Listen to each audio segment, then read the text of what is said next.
Hello दोस्तों, this is Ravikant Pandey, advocate district court Azamgarh. दोस्तों, इस वीडियो में हम लोग जानेंगे राजस्व संबंधी मामले के बारे में। जैसे दोस्तों,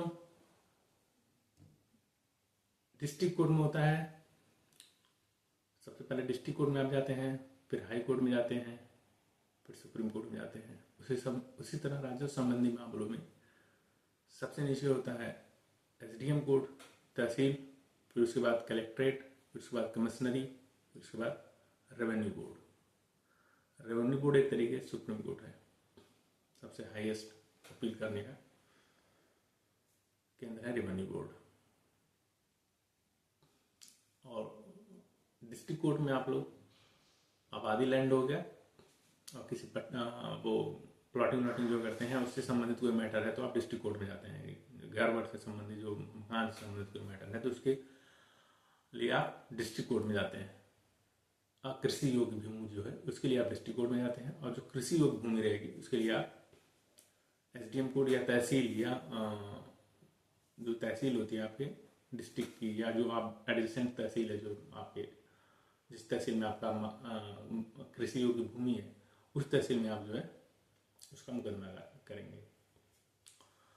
तो दोस्तों, तहसील कोर्ट में अगर उससे संबंधित, जैसे कि आपका वसीयत से संबंधित कोई मैटर हो गया या खारिज दाखिल से संबंधित कोई मैटर हो गया, तो ये सारे मैटर जो हैं आप तहसीलदार के पास इसका केस जाता है, और वो जो है फिर उसके बाद जो केस को जो है अरे वो नायब तहसीलदार हो गया, तहसीलदार न्यायिक हो गया, उनको ये केस ट्रांसफर करते हैं या खुद देखते हैं। और अगर इस में जो आदेश प्राप्त हुआ, अगर उसके आपको कोई आपत्ति है तो आप एसडीएम कोर्ट में उसकी अपील कर सकते हैं। फिर वहाँ पे भी अगर आपके फेवरेबल जजमेंट नहीं आता है और आप उससे अग्री बढ़ाएं तो आप अपील कर सकते हैं उसकी कमिश्नरी में। फिर रेवेन्यू बोर्ड आखिरी ऑप्शन आपके पास है ये।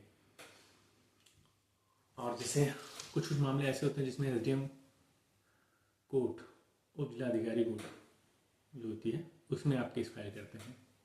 जैसे अभिलेखों में संशोधन हो गया, बंटवारा का हो गया, तो ये सारे मैटर डायरेक्ट जो है उप जिलाधिकारी न्यायालय में जाता है और वो जो है केस को ट्रांसफर करते हैं कि एसडीएम न्यायिक पास दे देते हैं या खुद देखते हैं। और उससे अगर आप जजमेंट में जो भी फैसला आता है उससे आप अग्रीव हैं तो कमिश्नरी में जाते हैं। दोस्तों, हम लोग एक बात यहाँ भूल रहे हैं, कलेक्ट्रेट में कभी जाते हैं तो कलेक्ट्रेट में जैसे कोई एसडीएम हो गया, न्यायिक कोई ऑर्डर बीच में पास कर देता है तो उसके रिवीजन के लिए हम लोग जो है कलेक्ट्रेट में जाते हैं। और अगर नक्शा संशोधन करवाना है तो डायरेक्ट कलेक्ट्रेट कोर्ट में उसके लिए फाइल करना होता है, एप्लीकेशन देना होता है। तो ये सारी चीज़ें हैं। और कमिश्नरी जो होता है, अगर आप जो तहसील में या जो भी माननीय न्यायालय द्वारा एसडीएम कोर्ट या नायब तहसीलदार या जिसका भी अगर आपको एसडीएम कोर्ट का अपील करना हो तो आप जो है कमिश्नरी में जाते हैं। और कमिश्नरी यूपी में 18 मंडल है और हर मंडल में एक कमिश्नरी होती है जो 3-4 जिलों को कवर करती है। तो ऐसे जो है आप कमिश्नरी में जाएंगे उसके खिलाफ, अगर वहाँ से भी एग्रीड हो जाते हैं, आपके फेवरेबल जजमेंट नहीं आता है तो फिर रेवेन्यू बोर्ड आखिरी ऑप्शन होता है। लेकिन हाँ, एक बात याद रखिएगा कि उसके खिलाफ जो है रेवेन्यू बोर्ड के खिलाफ अपील नहीं होती है, वो हाईएस्ट कोर्ट है एक तरह से रेवेन्यू मामलों का। लेकिन हाँ, आप आर्टिकल 226 में हाई कोर्ट में जा सकते हैं और रिट इशू करवा सकते हैं अगर आप ज़्यादा एग्रीव हैं किसी रेवेन्यू बोर्ड के भी जजमेंट से और चाहते हैं कि कुछ रिलीफ प्राप्त हो आपको, तो आपके पास एक ऑप्शन है आर्टिकल 226 जो कॉन्स्टिट्यूशन का है उसके खिलाफ, उसमें उस सेक्शन के अंतर्गत आप हाई कोर्ट में जो है फाइल कर सकते हैं रिट इशू करने के लिए।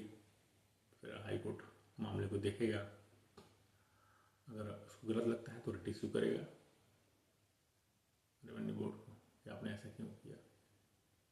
तो दोस्तों, हम आज लोग बात किए रेवेन्यू बोर्ड के बारे में। और फ्रेंड्स से एक रिक्वेस्ट है कि वीडियो को लाइक एंड सब्सक्राइब और बिना स्किप किए पूरा वीडियो देखा करें। और दोस्तों मेरा मोबाइल नंबर 7905378753 है, इसको भी आप नोट कर लें। अगर आजमगढ़ डिस्ट्रिक्ट कोर्ट में लीगल हेल्प अगर आपको चाहिए होगी तो इस नंबर पे 7905378753 पे कॉल कर सकते हैं।